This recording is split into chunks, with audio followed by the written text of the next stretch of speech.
السلام علیکم ورحمۃ اللہ وبرکاتہ۔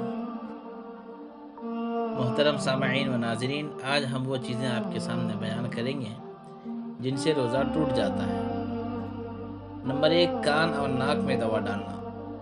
کان میں درد ہے یا ناک میں درد ہے تو اس سے اگر دوا ڈالتے ہیں تو اس سے روزہ ٹوٹ جاتا ہے، کیونکہ اس کا اثر جو ہے حلق تک پہنچتا ہے۔ اسی طریقے سے قصدن یعنی جان بوجھ کر اپنے اختیار سے منہ بھر کے خائع کرنا، انگلیاں ڈال کر ہاتھ میں یا ہاتھ کو جو ہے اندر ڈال کر کسی چیز سے اگر نکالتے ہیں تو اس سے روزہ ٹوٹ جاتا ہے۔ نمبر 3، روزہ یاد رہتے ہوئے کلی کرتے وقت حلق میں پانی چلا جانا۔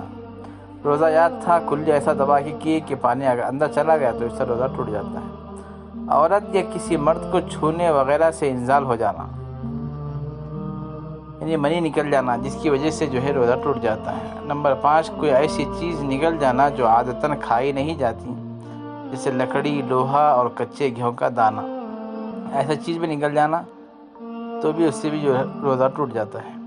لوبان یا عود یا وغیرہ کا دھواں جان بوجھ کر ناک یا حلق میں پہنچانا، بیڑی، سگریٹ اور حقہ پینا۔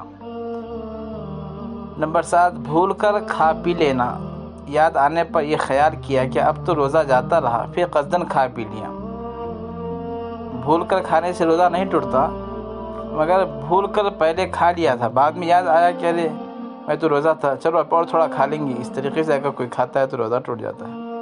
رات سمجھ کر صبح صادق کے بعد سحری کر لی، ابھی تو یہ سمجھ رہا تھا کہ ابھی تو سحر کا وقت باقی ہے، اس کے باوجود بھی جو ہے آدمی کھاتا رہا، پیتا رہا، پھر غلط فہمی کی وجہ سے کھا لیا تو اس سے روزہ باقی نہیں رہتا، اس کا روزہ ہی نہیں ہوتا۔ صبح صادق سے پہلے اپنا روزہ اپنی سحری ختم کر دینا چاہیے۔ نمبر 9، دن باقی تھا مگر غلطی سے یہ سمجھ کر کہ سورج ڈوب گیا ہے تو افطار کر لیا، اس سے بھی روزہ ٹوٹ جاتا ہے۔ ان سب چیزوں سے روزہ ٹوٹ جاتا ہے مگر صرف قضا واجب ہوتی ہے، کفارہ واجب نہیں ہوتا۔ نمبر 10، جان بوجھ کر بیوی سے صحبت کرنے یا کھانے پینے سے روزہ ٹوٹ جاتا ہے، اس صورت میں قضا بھی لازم آتی ہے اور کفارہ بھی۔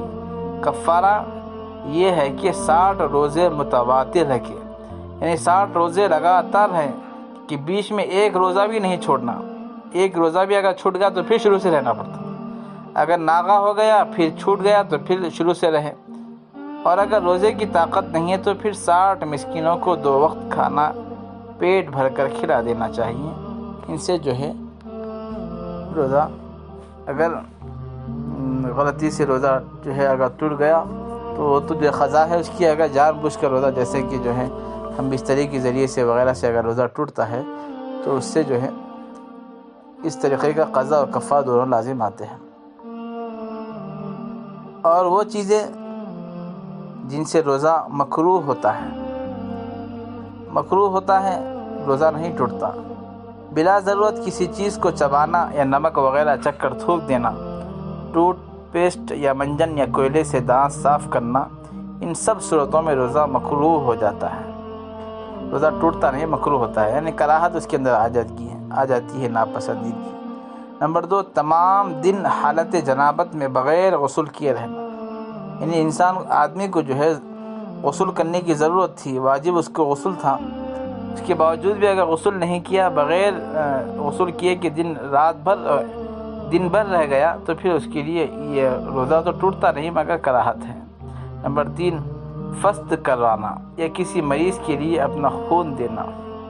فسد کے معنی وہی ہے جیسا کہ ہمارے یہاں پر جو ہم فسد یا خون نکلواتے ہیں، فاسد جو بیکار خون ہوتا ہے وہ کراتے ہیں، اسی طریقے سے مریض کو اپنا خون دینا، یعنی خون اگر نکالنا، اس طریقے سے اگر کوئی خون میں نکالتے ہیں تو اس سے بھی روزہ مکروہ ہوتا ہے۔ تو اسی طریقے سے غیبت یعنی کسی کی عدم موجودگی میں اس کی برائی کرنا جو ہر حال میں حرام ہے، روزے میں اس کا گناہ اور بڑھ جاتا ہے۔ نمبر 5، روزے میں لڑنا جھگڑنا، گالی دینا، خواہ انسان کو دی جائے یا کسی جانور کو یا بے جان کو، ان سب چیزوں سے روزہ مکروہ ہو جاتا ہے۔ وہ چیزیں جن سے روزہ نہ ٹوٹتا ہے اور نہ ہی مکروہ ہوتا ہے۔ اب تک تو روزہ جس سے ٹوٹتا تھا اس کی بات ہوئی، اور جس سے روزہ مکروہ ہوتا تھا وہ بات ہوئی۔ اب وہ چیزیں آپ کے سامنے بیان کی جا رہی ہیں جن سے روزہ نہیں ٹوٹتا۔ نمبر 1، مسواک کرنا، ہر حال میں کبھی مسواک آپ کر سکتے ہیں۔ سر یا مونچھوں میں تیل لگانا۔ نمبر 3، آنکھوں میں دوا یا سرما ڈالنا۔